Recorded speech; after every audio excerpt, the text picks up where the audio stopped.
మన కథ మంజరితో మొదలవుతుంది. ఆమె కళ్ళు ఆకాశాన్న ప్రకాశిస్తాయి. ఆమె చిరునవ్వు వసంతకాలంలో వెచ్చగా ఉంటుంది. చిన్నప్పటి నుండి ఆమె తన గ్రామం అయిన ఆంధ్రపురను ప్రేమించింది. దాని పచ్చని పొలాలు, సజీవ నదులు మరియు దాని ప్రజల దయకు ప్రసిద్ధి చెందింది. మంజరి దాని మట్టి యొక్క మట్టి వాసన, దేవాలయ గంటల శబ్దం మరియు సందడిగా ఉండే ఉత్సాహాలను ఇష్టపడింది. తన అమ్మమ్మ మరియు గ్రామ పెద్దలచే పెరిగిన మంజరి దేవతలు మరియు రాక్షసులు, రాజులు మరియు రాణులు, మాయాజాలం మరియు అద్భుతాలతో నిండిన కథలను వింటూ పెరిగింది. కెతన్ యొక్క జితానం మరియు భవిష్యత్తు కోసం ఆశతో నిండిన ఈ కథలు ఆమెకు ప్రపంచం యొక్క అందం మరియు రహస్యాలు చూపించాయి. దయగల హృదయం మరియు సహాయకరమైన చేతితో మంజరి ఎల్లప్పుడూ తన చుట్టూ ఉన్న ప్రతి ఒక్కరికి సహాయం చేయడానికి సిద్ధంగా ఉంది. వృద్ధులు, అనారోగ్యంతో ఉన్నవారు లేదా పేదలు అయినా ఆమె తన గ్రామంలోని ప్రతి ఒక్కొక్కరికి ఆనందాన్ని తీసుకురావాలని కోరుకుంది. మరి ప్రతిఫలంగా గ్రామం ఆమెను తమ సొంత కుమార్తెగా, వారి ఆకి దీప్స్తంభంగా చూసింది. కానీ ఒకరోజు గ్రామంపై చీకటి నీడ పడింది. వర్షాలు ఆగిపోయాయి, నది ఎండిపోయింది, పంటలు ఎండిపోయాయి, ఆహారం మరియు నీటి కొరత ఏర్పడింది. ఒకప్పుడు ఆనందంతో నిండిపోయిన ఆనందపురం ఇప్పుడు దుఃఖంతో నిండిపోయింది. గ్రామస్తులు ఆందోళన చెందడం ప్రారంభించారు. వారు తమ దేవులను ప్రార్థించారు, తమ పూర్వీకులకు బలులు అర్పించారు. కానీ ఏమీ పని చేయలేదు.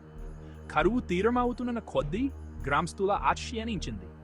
వారి ముఖాలు ఆందోళనతో నిండిపోయాయి, వారి గొంతులు నిరాశతో నిండిపోయాయి.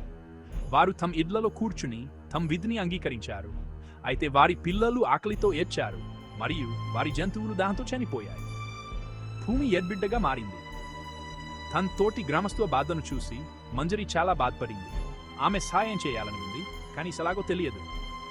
ఆమె సలహా కోసం తన అమ్మ జిగానంతురావు మరియు కరుణామయురాలన్న స్త్రీ వద్దకు వెళ్పింది.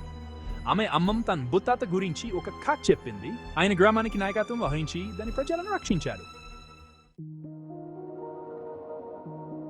ఆయన దగ్గర మాయాజాల కాలిపట్టీలు ఉన్నాయి. ఆమె అమ్మమ్మ చెప్పింది. ఆమె గొంతు గౌరవంతో నిండిపోయింది.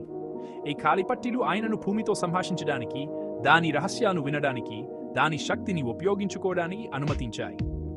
ఆయనని కాలిపట్టీలను కరువును అంతం చేయడానికి, పంటలను పండించడానికి మరియు ప్రజలను శ్రేయస్సుతో నింపడానికి ఉపయోగించారు. మంజరి ఆశ్చర్యంతో వినంది. ఆ కాలిపట్టీలు ఇప్పుడు ఎక్కడున్నాయి? ఆమె అడిగింది. ఆమె కళ్ళు ఉత్సాహంతో మెరుస్తున్నాయి. మనం బండి మన గ్రామాన్ని కాపాడుకోవడానికి వాటిని ఉపయోగించలేమా? ఆమె అమ్మం తలాపంది. ఆ కాలిపట్టీలు మా కుటుంబం ద్వారా వారసత్వంగా వచ్చాయి, ఆమె వివరించింది. అవి మన పూర్వీకుల జీవనాన్ని శక్తిని కలిగి ఉంటాయి. కానీ కాలక్రమేణా మేము వాటి గురించి మర్చిపోయాము. మేము వాటిని ఎక్కడ ఉంచామో మర్చిపోయాము.